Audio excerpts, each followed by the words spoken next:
আসসালামু আলাইকুম। সংবাদে আপনাদের সবাইকে স্বাগত। সংবাদ শিরোনাম। পিআর পদ্ধতিতে নির্বাচন চায় না জনগণ, বললেন মির্জা ফখরুল।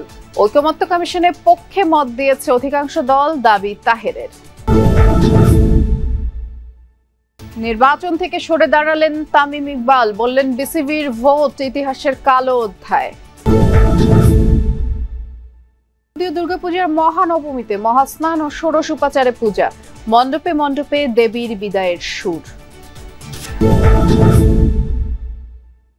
রাতভর ভারী বৃষ্টিতে জলাবদ্ধ ঢাকা, নারায়ণগঞ্জ সহ বিভিন্ন শহর। পানিতে তলিয়েছে দোকানপাট, ঘরবাড়ি, জনদুর্ভোগ চরমে। আসসালামু আলাইকুম। এতক্ষণ শুনছিলেন সংবাদ শিরোনাম, এখন শুনবেন বিস্তারিত। আনুপাতিক পদ্ধতিতে ভোট বা পিআর নিয়ে অনড় অবস্থানে বিএনপি ও জামায়াত। জামায়াত বলছে ঐকমত্য কমিশনে অধিকাংশ দল পিআরের পক্ষে। বিএনপি বলছে দেশের মানুষ এটা বোঝে না, তাই সনাতনী পদ্ধতিতে নির্বাচন চায় দলটি। নিউ ইয়র্ক থেকে সহকর্মী মাহফুজ মিশুর রিপোর্ট।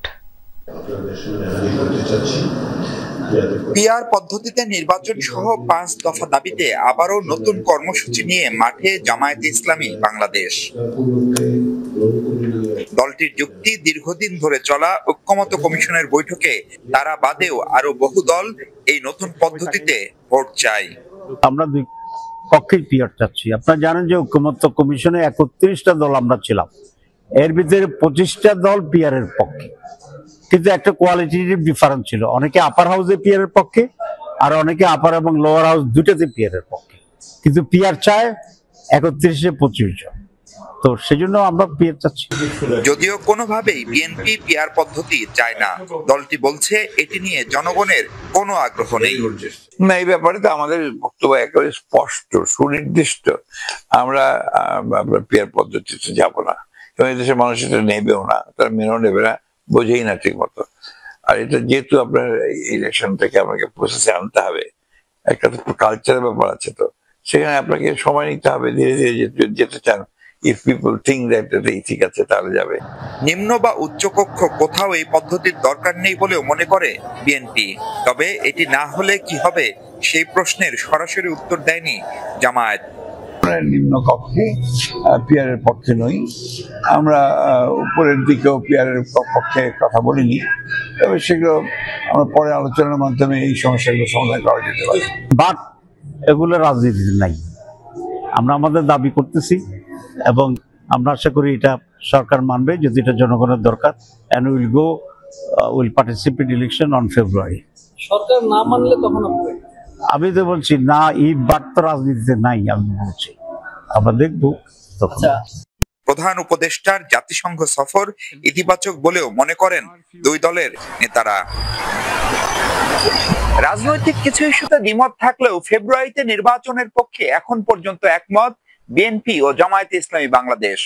তবে দল দুটির নজর এখন আগামীতে জোট আর ভোটের নানান সমীকরণ মিলানো। Mahfuz Mishu, Jamuna news, New York, যুক্তরাষ্ট্র। দুর্গাপূজা চলাকালে পাহাড়ের অস্থিতিশীলতা জাতীয় আন্তর্জাতিক চক্রান্তের অংশ বলে মন্তব্য করেছেন বিএনপির সিনিয়র যুগ্ম মহাসচিব রুহুল কবির রিজভী। সকালে পল্টনে পূজা মণ্ডপ পরিদর্শন শেষে তিনি বলেছেন, যারা শেখ হাসিনার পতন মানতে পারেনি তারাই পরিকল্পিতভাবে পূজার সময় পাহাড়ে অস্থিতিশীল পরিবেশ সৃষ্টি করছে। রিজভী বলেন, রাজনৈতিকভাবে সাম্প্রদায়িক সম্প্রীতিকে বিভাজিত করা হয়েছে। দুর্গাপূজাকে নস্যাৎ করতে পাশের দেশ থেকে ষড়যন্ত্র হচ্ছে দাবি করে রিজভী বলেছেন, হিন্দু মুসলিম সবাই এক হয়ে পূজা যাতে সুষ্ঠুভাবে সম্পন্ন হয় সেই শপথ নিয়েছে। সেই সম্মিলন, এটাই আমার বক্তব্য। বাংলাদেশকে অস্থিতিশীল করার একটা জাতীয় আন্তর্জাতিক চক্রান্ত, যারা শেখ হাসিনার পতনকে মেনে নিতে পারেনি তারাই এই চক্রান্ত করে যাচ্ছে যে এই দুর্গাপূজার সময় এমন কিছু ঘটনা ঘটাতে হবে যাতে বাংলাদেশের ভাবমূর্তি নষ্ট হয় বিদেশে। জাতীয় প্রেস ক্লাবে আন্তর্জাতিক প্রবীণ দিবস উপলক্ষে আলোচনা সভায় বিএনপি স্থায়ী কমিটির সদস্য ডাক্তার এজেডএম জাহিদ হোসেন বলেছেন, নির্বাচন পিআর পদ্ধতিতে নয়, সংবিধান অনুযায়ী হবে। সাংবাদিকদের প্রশ্নের জবাবে তিনি বলেছেন, আওয়ামী লীগ নিয়ে প্রধান উপদেষ্টার বক্তব্যে প্রশ্নবোধক চিহ্ন এসেছে। যারা গণহত্যা, গুম, খুন, লুটপাট করেছে তাদের বিচারের আহ্বান তিনি জানান। বলেন, আওয়ামী লীগকে জাতির কাছে ক্ষমা চাইতে হবে। কোন অবস্থাতে গণহত্যাকারী এবং গণদুশ্মন যারা ছিল, যারা গুম করেছে, যারা মানুষকে নির্বিচারে গুলি করে হত্যা করেছে, যারা মানুষের সম্পদ লুণ্ঠন করে দেশের বাইরে নিয়ে যেয়ে দেশের সম্পদ লুণ্ঠন করে পার করেছে, তাদেরকে বিচার এবং বিচারের আওতায় আনা। এবং জামায়াতের আমির ডাক্তার শফিকুর রহমানের সাথে সৌজন্য সাক্ষাৎ করেছেন ঢাকায় নিযুক্ত সুইডেনের রাষ্ট্রদূত নিকোলাস উইক্স। সকালে দলটির আমিরের কার্যালয়ে এই বৈঠক অনুষ্ঠিত হয়। বাংলাদেশের পরিস্থিতি, বাংলাদেশ সুইডেন সম্পর্ক, ব্যবসা বাণিজ্য, কূটনীতি নিয়ে আলোচনা করেন তারা। উভয় পক্ষই ভবিষ্যতে দুই দেশের অর্থনৈতিক উন্নয়নমূলক সম্পর্ক আরও জোরদারের আশা প্রকাশ করেন। বৈঠকে সুইডেন দূতাবাসের বাণিজ্য, রাজনীতি এবং যোগাযোগ বিভাগের প্রধান ওলে লুন্ডিনো উপস্থিত ছিলেন। জামায়াতের সেক্রেটারি জেনারেল অধ্যাপক মিয়া গোলাম পরোয়ার ও মিডিয়া বিভাগের প্রধান এহসানুল মাহবুব জুবায়ের সহ দলটির কেন্দ্রীয় নেতারাও বৈঠকে ছিলেন। আসন্ন বিসিবি নির্বাচন থেকে প্রার্থিতা প্রত্যাহার করে নিয়েছেন জাতীয় দলের সাবেক অধিনায়ক তামিম ইকবাল। মোট 15 জন প্রার্থী প্রত্যাহার করে নিয়েছেন মনোনয়নপত্র। বুধবার মনোনয়নপত্র নিয়ে যে নাটকীয়তার গুঞ্জন ছিল, শেষ পর্যন্ত তাই সত্যি হলো। বোর্ডে সকাল সকাল তামিম ইকবাল উপস্থিত হন, তার সাথে ছিলেন আরেক প্রার্থী ইসরাফিল খসরু। মনোনয়ন প্রত্যাহারের শেষ সময় ছিল দুপুর 12টা পর্যন্ত। দুপুর 2টায় চূড়ান্ত তালিকা প্রকাশ করা হবে। ক্লাব ক্যাটাগরি থেকে তামিমের সাথে মনোনয়নপত্র প্রত্যাহার করেছেন সাইদ ইব্রাহিম আহমেদ, ইসরাফিল খসরু, রফিকুল ইসলাম বাবু, মাসুদুজ্জামান, আসিফ রব্বানী, মির্জা ইয়াসির আব্বাস সহ 12 জন। এছাড়া ক্যাটাগরি 1 থেকে মীর হেলাল, তৌহিদ তারেক, 3 থেকে সিরাজউদ্দিন আলমগীর। যখন যেমন মনে হচ্ছে, যখন যা মনে হচ্ছে তখন তা করা হচ্ছে, এটা আসলে ইলেকশন না, এটা ইলেকশন না। আর ক্রিকেটের সাথে এই জিনিসটা কোনো দিক থেকেই মানায় না। আপনারা আমি শিওর যখন ইসি তালিকা দিবে যে আজকে কারা কারা উইথড্র করেছেন, তাদের নামগুলো আপনারা দেখলেই বুঝতে পারবেন যে তারা সবাই তাদের জায়গা থেকে হেভিওয়েট, তাদের ভোট ব্যাংকও ইটস ভেরি স্ট্রং।